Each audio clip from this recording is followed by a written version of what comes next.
Reis 2. Quando se aproximava o dia de sua morte, Davi deu instruções ao seu filho Salomão.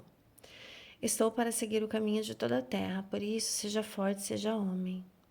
Obedeça ao que o Senhor, seu Deus, exige. Ande nos seus caminhos e obedeça aos seus decretos, aos seus mandamentos, às suas ordenanças, aos seus testemunhos, conforme se acham escritos na lei de Moisés. Assim você prosperará em tudo que fizer e por onde quer que for. E o Senhor manterá a promessa que me fez.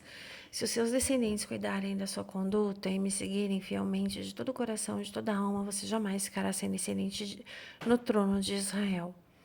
Você sabe muito bem o que Joabe, filho de Zeruia, me fez, o que fez com os dois comandantes do exército de Israel, Abner, filho de Ner, e Amasa, filho de Jéter. Ele os matou, derramando sangue em tempos de paz, agiu como se estivesse em guerra, e como aquele sangue manchou o seu cinto e as suas sandálias. Proceda com a sabedoria que você tem, e não o deixe envelhecer e descer em paz à sepultura. Mas seja bondoso com os filhos de Barzilai e de Gileade, e admita-os entre os que comem à mesa com você, pois eles me apoiaram quando fugi do seu irmão Absalão. Saiba que também está com você Simei, filho de Gera, o benjamita de Baurim. Ele lançou terríveis maldições contra mim no dia em que fui a Maanaim, mas depois de seu meu encontro no Jordão, lhe prometi, jurando pelo Senhor, que não o mataria à espada.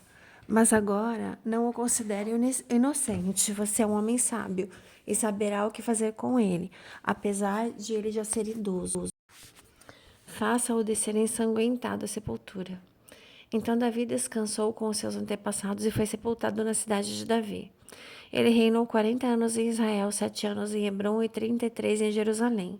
Salomão assentou-se no trono de Davi, seu pai, e o seu reinado foi firmemente estabelecido. Adonias, o filho de Agite, foi até Betseba, mãe de Salomão. E esta lhe perguntou: Você vem em paz? Ele respondeu sim. E acrescentou: Tenho algo para lhe dizer. Ela disse: Fale. Você sabe, disse ele, que o reino era meu. Todo Israel me via como seu rei. Mas as circunstâncias mudaram e o reino foi para o meu irmão, pois o Senhor o concedeu a ele. Agora quero fazer-lhe um pedido e espero que não me seja negado. Ela disse: Fale. Então ele prosseguiu: Peça, por favor, ao rei Salomão que me dê a sunamita Abisag por mulher, pois ele não deixará de atender você. Está bem, respondeu Betseba. Falarei com o rei em seu favor. Quando Betseba foi falar ao rei em favor de Adonias, Salomão levantou-se para recebê-la e inclinou-se diante dela. Depois assentou-se no seu trono, mandou que trouxessem um trono para sua mãe e ela se assentou à sua direita. Tenho um pequeno pedido para lhe fazer, disse ela. Não deixe de me atender. O rei respondeu: Faça o pedido, minha mãe. Não deixarei de atendê-lo. Então ela disse: Dê a sunamita Abisag por mulher a seu irmão Adonias. O rei Salomão perguntou somente: Por que você pede somente a sunamita Abisag para Adonias? Peça logo o reino para ele, para o sacerdote Abiatar, para Joabe, para filho de Zeruia. Afinal, ele é meu irmão mais velho. Então o rei Salomão jurou pelo Senhor que Deus me castigue com todo rigor, se isso que Adonias falou não lhe custar sua própria vida. E agora eu juro pelo nome do Senhor, que me estabeleceu o trono de meu pai Davi, e conforme prometeu, fundou uma dinastia para mim, que hoje mesmo Adonias será morto. E o rei Salomão deu ordem a Benaia, filho de Joiada, e este feriu e matou Adonias. Ao sacerdote Abiatar, o rei ordenou: Vá para Anatote, para as tuas terras. Você merece morrer, mas hoje eu não o matarei, pois você carregou a arca do soberano Senhor diante de Davi, meu pai, e partilhou de todas as aflições dele. Então Salomão expulsou Abiatar do sacerdócio do Senhor, cumprindo a palavra que o Senhor tinha dito em Siló a respeito da família de Eli. Quando a notícia chegou a Joabe, que havia conspirado com Adonias, ainda que não com Absalão, ele fugiu para a tenda do Senhor e agarrou-se às pontas do altar.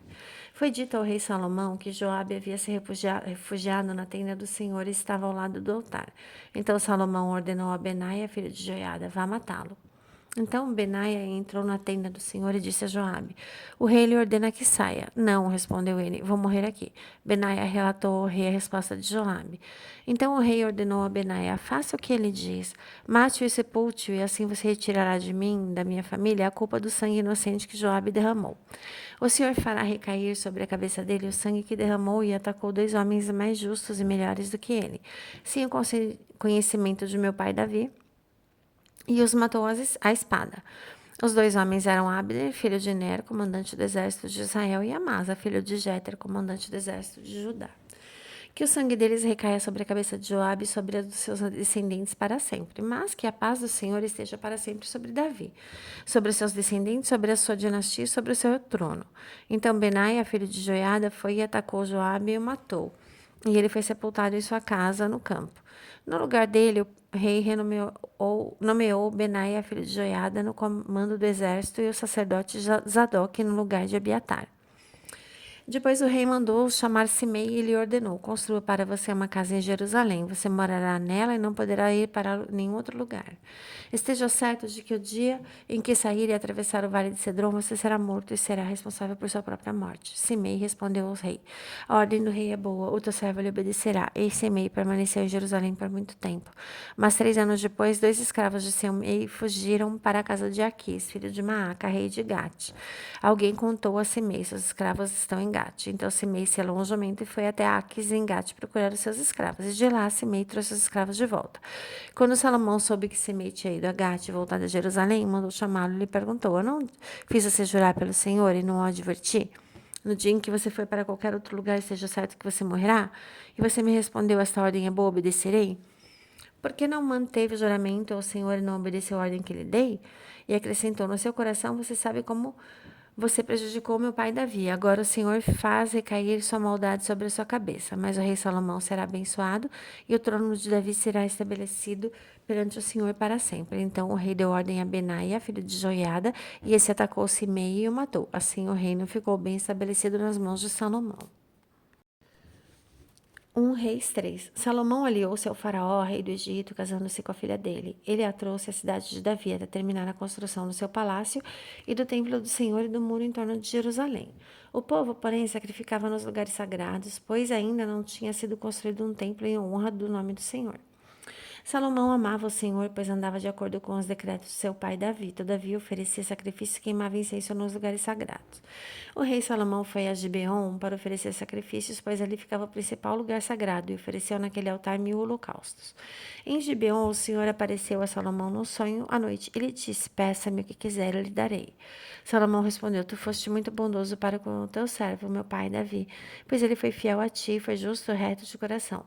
Tu sustentaste grande bondade para com ele e lhe deste um filho que hoje se assenta no seu trono. Agora, Senhor meu Deus, fizeste o teu servo reinar em lugar do meu pai Davi, mas eu não passo de um jovem e não sei o que fazer. Teu servo está aqui entre o povo que escolheste, um povo tão grande que nem se pode contar. Dá, pois, ao teu servo um coração cheio de discernimento para governar o teu povo e capaz de distinguir entre o bem e o mal, pois quem pode governar este teu grande povo? O pedido de Salomão que Salomão fez agradou ao Senhor. Por isso, Deus lhe disse: já que você pediu isso e não uma vida longa, nem riqueza, nem pediu a morte dos seus inimigos, mas discernimento para ministrar a justiça, farei o que você pediu. Eu lhe darei um coração sábio e capaz de discernir, de modo que nunca houve nem haverá ninguém como você. Também lhe darei o que você não pediu, riquezas e fama, de forma que não haverá rei igual a você durante toda a sua vida. E, se você andar nos meus caminhos e obedecer aos meus decretos e aos meus mandamentos, como seu pai Davi, eu prolongarei sua vida. Então Salomão acordou e percebeu que tinha sido um sonho. Depois voltou a Jerusalém, pôs-se perante a arca da aliança do Senhor, sacrificou holocaustos e apresentou ofertas de comunhão. Então deu um banquete para toda a sua corte. Certo dia, 2 prostitutas compareceram diante do rei. Uma delas disse: ah, meu senhor, essa mulher mora comigo na mesma casa. Eu dei à luz um filho e ela estava comigo na casa. 3 dias depois de nascer o meu filho, essa mulher também deu à luz a um filho. Estávamos sozinhas e não havia mais ninguém na casa. Certa noite, essa mulher se deitou sobre o seu filho e ele morreu. Então ela levantou no meio da noite, pegou o meu filho enquanto eu, tua serva, dormia, e o pôs ao seu lado e o filho dela morto ao meu lado. Ao levantar-me de madrugada para amamentar o meu filho, ele estava morto. Mas quando olhei bem para ele de manhã, vi que não era o meu filho que eu dera à luz. A outra mulher disse: não, o que está vivo é meu filho, o morto é teu. Mas a primeira insistia: não, o morto é seu, o vivo é meu. Assim elas discutiram diante do rei. O rei disse: esta afirma: meu filho está vivo e o seu filho está morto, enquanto aquela diz: não, o seu filho está morto e o meu está vivo. Então o rei ordenou: tragam-me uma espada. Trouxeram-lhe. E então ele ordenou: cortem a criança viva ao meio e deem metade a uma e metade a outra. A mãe do filho que estava vivo, movida pela compaixão materna, clamou: Por favor, meu senhor, dê a criança viva a ela, não a mate. A outra, porém, disse: Não será nem minha nem sua, cortem-na ao meio. Então o rei deu seu veredito: Não matem a criança, deem-na à primeira mulher, ela é a mãe. Quando todo Israel ouviu o veredito do rei, passou a respeitá-lo profundamente, pois viu que a sabedoria de Deus estava nele para fazer justiça. Glórias a Jesus.